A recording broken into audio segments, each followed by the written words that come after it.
เมยกระน้องยังเพชรนั้นผู้ใดมาลาเป็นยังข้านั้นผู้ใดยังเมยคนงามนั่นคือจังหองลากระเม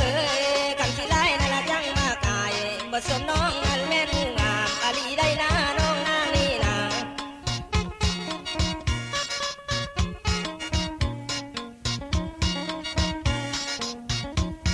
เมื่อกันเอาเสด็จและเป็นเดินน้องลาเป็นผัวมานั้นเป็นซ่อนบอนเมื่อละบาดต้องเท้าและเป็นทางบ้านลาเป็นเขาสิเอิญมันว่าบ่ดีอันเต็มที่สายก้อยนางนี่นะ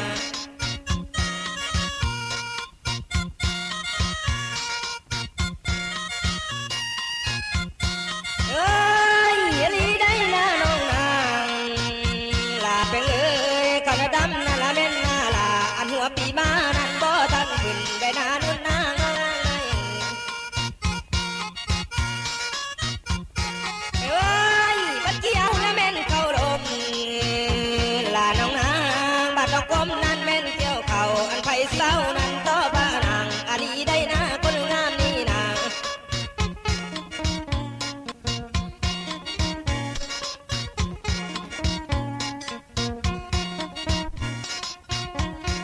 เมื่อยมาเสียและเม่นใจเดลาเพื่อสาวงามนั้นเกิดบ้านขึ้นเมื่อยกันสาวและเม่นขี้ลายสงบมานนั้นเล่าพี่สายลำโต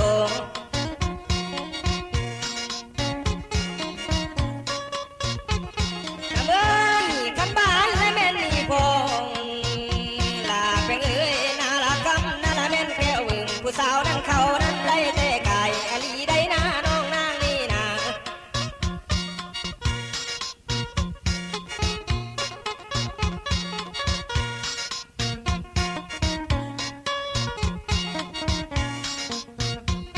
แต่ว่าสายและแม่นนี่นะลากระเบยยังบ่มีนั่นละแม่นเมียสอนอันนอนเลยนั่นละนอกินกล่อม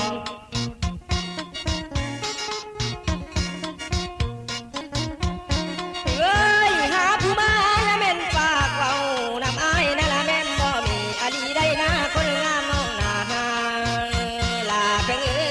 บ่ไล่นั่นละแม่นลืมเรา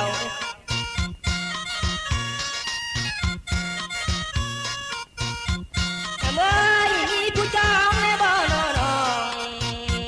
ลากระเบยสาวเนื้อทองนะคนงามสา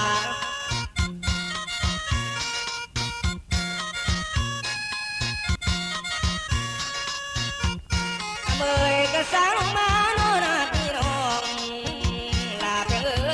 ต้องน้อยผู้ลาเลิกเคียงอาลีได้นะมีแฟนแล้วบอก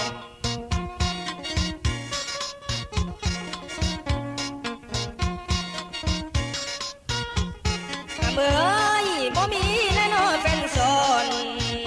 ลาไปเอาทองดินนั่นเข้าอยู่ห่วมได้บ่โนนางคนงามนี่นะเมื่อยเอาไปนอนในเม่นอยู่รวมในสวมหรือเม่นห่วมเตียงอาลีได้นะคนงามนี่นะ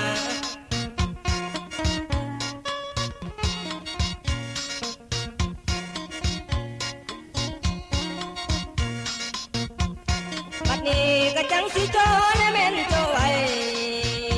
ลาเป็นตั้งไว้คำนั้นขอลาก่อนขอไว้พรนั่นละเม่นพี่น้องลุงป้านั้นทุกสุคนก็ลาลุง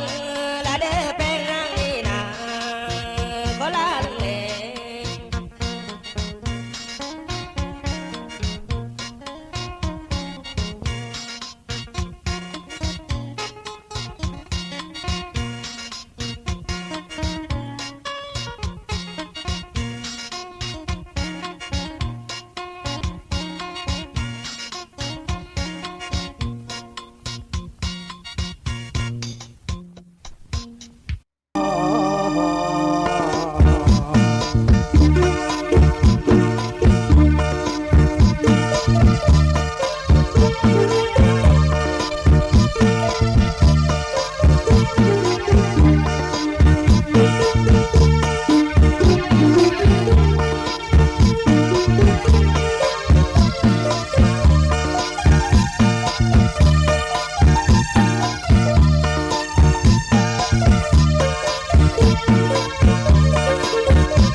แล้วเฮามันคิดหนัก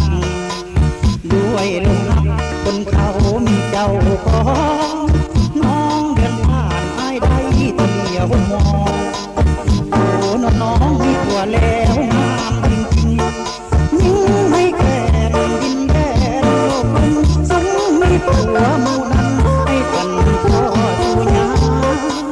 สาวงามที่ยังบริสุทธิ์สะดุดบางครั้งคำคาแต่ใจพ่อบ่มักผู้สาวเป็นเมียเขายามใดหัวใจเต้นตุ่มตามยามเห็นหน้าอายหลุดนอนเพราะว่าหลงเชื่อเพื่อทวงเด้อแม่สาวยอดดวงอยากเป็นสู่พานาจักคุณ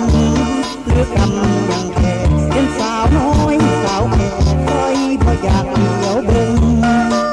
เป็นเมียเขามันหลดร้ายพี่เสิงเป็นเมียเขามันหลดร้ายพี่เสิงมันหลดเป็นตาลงให้หมดสู้บ่ขอละสอนน้ำลายเทลาได้ลูกสามสี่ห้าก็ยังงามต้องห้ามไม่รู้ว่าถ้าอายอยากโดนด้วยหัวใจหมายปองเมียเขานานเมียสาวบ้านน้ำลายแต่นอนก็ปานอยากจักแกล้งแต่งลงไหล